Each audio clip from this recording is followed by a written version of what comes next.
Bismillahirrahmanirrahim. Assalamualaikum warahmatullahi wabarakatuh.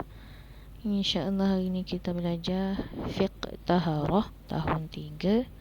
Okey, sila buka buku Fiqh Taharah tahun 3. Okey, kita akan teruskan dengan pembelajaran yang seterusnya.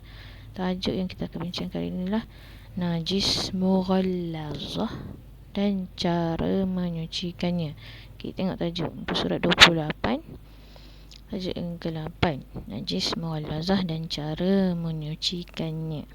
Okey, qala ta'ala wa yuhillu lahumut thayyibati wa yuharrimu alaihimul khaba'ith.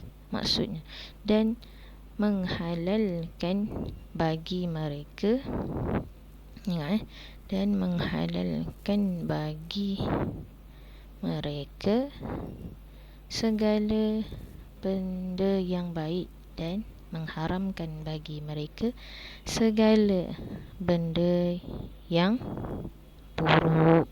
Surah Al-A'raf ayat 107. Kita tengok dialog antara dua budak lelaki. So, saya lupalah apa itu najis mughallazah. Najis mughallazah ialah najis berat. Contohnya ialah anjing dan babi dan keturunannya, darahnya, air liurnya dan sebagainya. Okey, apa yang kita boleh maksudkan dengan najis mughallazah? Sebelum ni kita belajar najis mukhaffafah, iaitu najis ringan. Yang kedua kita belajar najis mutawassithah, najis pertengahan. Dan ini yang ketiga, najis mughallazah, iaitu kira sebagai najis berat. Okey, jadi najis berat ni dia kenapa contoh dia bagi najis berat ni adalah seperti anjing. Maksudnya anjing tu adalah kita jadikan sebagai najis mughallazah yang berat.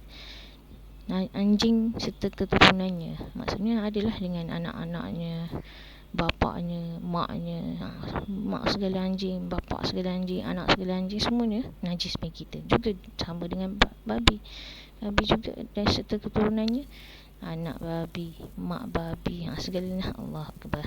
Maksudnya itulah keturunan dia. Lepas tu segala keturunannya lah. Dan darahnya. Okey, tengok darahnya. Apa maksud darahnya? Darahnya itulah darah kepada anjing, darah kepada babi dan anak-anaknya lah. Maksudnya darah ni juga adalah najis bagi kita. Jadi kalau terkena darahnya, benda kita nak kena buat. Itu penting kita kena tahu, belajar. Okay, air liur dan sebagainya. Air liur juga, kalau kena air liur anjing, kena macam mana kita nak bersihkan dia. Okay, juga dia punya air liur anak anjing ke, air liur anak babi ke, itulah serta keturunan dia adalah najis dan sebagainya. Apa contoh sebagainya tu? Dia punya kulit, bulu ke, ataupun dia punya najis ke, air kencing ke, air najis dia lah kan. Juga adalah dia punya najis berat. Okey, jadi kita kena tahu macam mana kita nak mensucikannya. Okey, kita tengok yang seterusnya. Okey, kita tengok ni yang penting, cara menyucikan najis mughallazah. Dah kita terkena segala najis, kita kenalah tahu cara dia. Okey, sebelum ni macam najis-najis lain pun ada cara menyucikannya kan. Jadi najis berat juga ada cara menyucikannya. Setiap kaedah dia berbeza-beza. Jadi ni penting, bila kita dah terkena najis tu, kita tak yakin, jadi kita perlu untuk menyucikan menyucikan lah setelah kita dah terkena kekotoran pada badan kita, tempat kita atau sebagainya lah. Biasanya badan, tempat dan pakaian perlu bersihkan. Okay, yang pertama, bersihkan di bahagian yang terkena najis. Contoh pakaian kita terkena najis, anjing kencing ke, dia punya najis ke, tolong bersihkan dulu. Dia kata kena bersihkan dulu tempat kita ke, bersihkan dulu. Yang kedua, basuh sebanyak 7 kali. 7 kali. 1 kali dengan air tanah dan 6 kali dengan air mutlak. Okey, macam mana 1 kali dengan air tanah tu? 1 kali dengan air tanah tu maksudnya air yang dicampurkan dengan tanah. 1 kali. 1 kali air yang dicampur dengan tanah. 1 kali je. Maksudnya carilah tanah yang bersih, yang suci. Jangan cari pula tanah yang ada najis juga. Tak boleh lah. Jadi kita kena cari tanah yang bersih. Bersih dan campurkan dalam air dan bersihkan dulu bahagian yang terkena najis tu. Selepas dah dibersihkan nombor 1 tadi, bersihkan dengan air tanah dulu. Lepas tu barulah dibilaskan, dibilaskan dengan sebanyak 6 kali. Bilaskanlah yang kena yang bercampur dengan tanah tu sebanyak 6 kali air mutlak. Air mutlak tu yang kita belajar sebelum ni, air yang bersih, air yang suci lagi menyucikan. 6 kali, okey. 6 kali. 1 kali air dengan tanah, 6 kali dengan air mutlak, air yang bersih. Okey, yang ketiga, pastikan bahagian yang terkena najis hilang bau, warna dan rasa. Bila kita dah campur dengan tanah dengan 6 kali, kita kena yakin hilang bau dekat tempat tu atau pakaian tu atau badan kita, bau, warna dan rasa dia. Rasa tu lah rasa dengan tangan.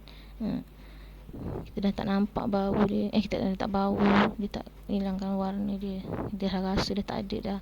So dikira bersih lah. Okay? Itu je, itu sahaja cara-cara bagaimana nak menyucikannya. Okey, boleh lengkapkan latihan muka surat 30 dan 31. Tengok nombor 1 tu. Najis apa? Adalah najis berat. Najis mughalazah. Nombor 2 adalah contoh najis mughalazah. Apa contoh dia? Anjing, babi, seterusnya je.